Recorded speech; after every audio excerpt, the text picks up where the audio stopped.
Good morning everybody and welcome back to another update video. Well, today we got some really interesting information regarding the Nex rewards. They are being changed significantly. Some of the proposed rewards are now axed. They're going to be not introduced, at least in the next update. But to replace those, we are going to have some brand new rewards, which are going to be best in slot, not niche weapons, side grades, or anything like that. Straight up better items, and I'm really excited to have a look at these and discuss them with you today.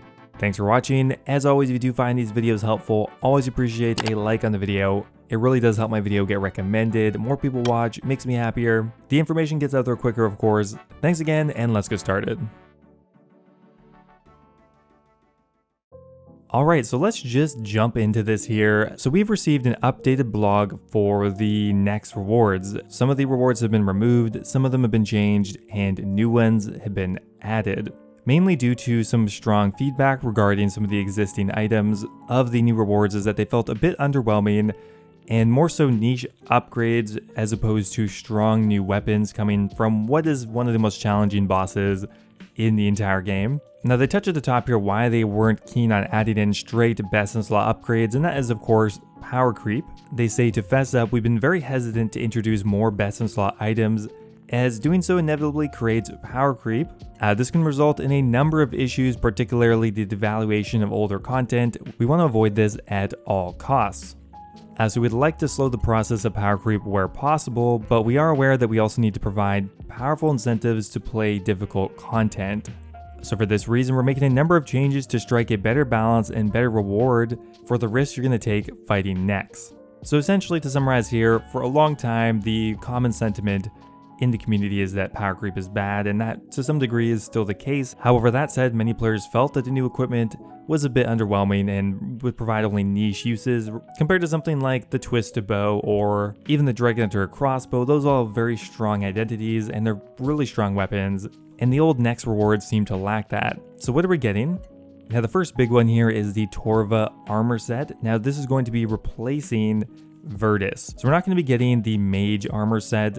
They're not opposed to adding that in the future, but for now they are going to be replacing it with Torva instead.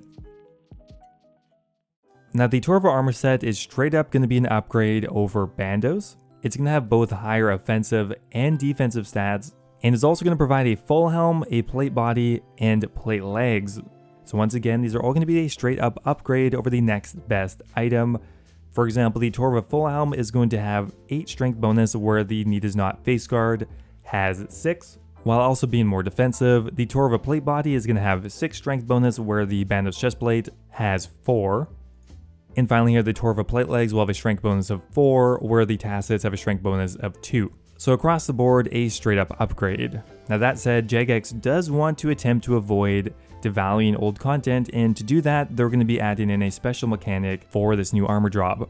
So the Torva set is going to be dropped in a broken and unequipable state. Now to be able to use it, you're going to have to repair it with a new component that is salvaged from the Bandos set. So both the Bandos chestplate and tassets can be broken down into Bandosian components. Interestingly, the chestplate breaks into 3 and the tassets break into 2. Now to be able to craft Torva, you need 90 smithing, and essentially you're going to need 5 component pieces in total.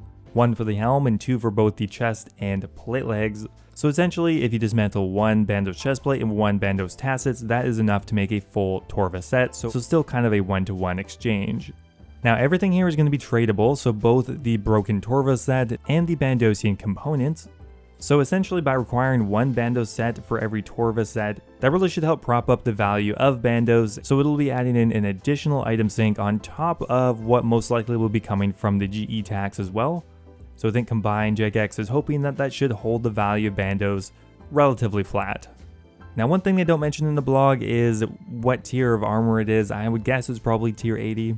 Similar to Virtus, but that doesn't actually seem to be mentioned in the blog for whatever reason. Alright, so next up here they mentioned the Zeroitevam Braces, and now these are only receiving a very moderate change. None of the stats are changing, simply just the requirements to wear them are going to be lowered a bit. So they're lowering the defense requirement to 45 defense, that way Zerker builds can use them. That said, Zeroitevam Braces overall, not changing. Okay, so next up we have another big one here, the Zerite crossbow. So this is going to be replacing the Zerite bow. So although the Zerite bow got a lot of great feedback, they noticed that a lot of people were hoping maybe for a new crossbow instead, as although we did have the bow of Faerdinin fairly recently, it's been a long time since we've introduced a new crossbow. So the Zerite crossbow is going to be a tier 80 crossbow, which is especially exciting because Nex just happens to be vulnerable to crossbows. So here's me this morning trying to desperately buy some armored crossbows. Didn't work. So once again, the Zerite crossbow is simply going to be a straight up upgrade over at least the armored crossbow, but realistically it's going to be the strongest crossbow in the game. Now similar to the Torva set, there is going to be a mechanic in place to attempt not to devalue existing crossbows, specifically the armored crossbow. So once again, the Zerite crossbow will drop in a broken state, which means you'll simply have to combine it with an armored crossbow to make it usable. So once again, just a 1-to-1 exchange. So to start with here, the Zerite crossbow straight up has a stronger base attack strength. The Zerite crossbow is a ranged attack of 110 versus the armored crossbow, which has an attack strength of 100. It also has two special abilities. The first one is a passive effect that will make any bolt effects 10% more effective. So this on its own seems very strong. They give an example, ruby bolts would normally hit 20% of your target's current HP, but with the Zerite crossbow it would instead hit 22%. Also, the damage cap would also be raised by 10%, so previously you could hit a max of 100, now you can hit a max of 110. Now it also comes with a special attack that requires 75% of your energy. So if you succeed at hitting the target or passing an accuracy check, you are always going to trigger your bolt. So for 75% of your special attack energy, it raises the chance of your bolts proccing from 6% to 100%, assuming that you hit. So an extremely powerful special attack and passive special. Okay, so finally here we have the Ancient Godsword. The Ancient Godsword is going to receive a moderate change, but it's still going to remain a fairly niche weapon, which they state now that you've seen the full changes to the Nexus loot table as a whole, we hope that you'll be a bit more comfortable with the Godsword remaining in its own cozy niche. Now that said, to make it a little bit stronger, the healing and damage dealt by the Ancient Godsword special attack has been raised to 25, where previously it was 20. So that is it for the main item changes. It's worth noting that both the Zerite bow and the Virtus set are not scrapped forever, and they will consider adding them in the future as they still received a fair bit of positive feedback regarding those weapons, but for now they're going to be put on the back burner.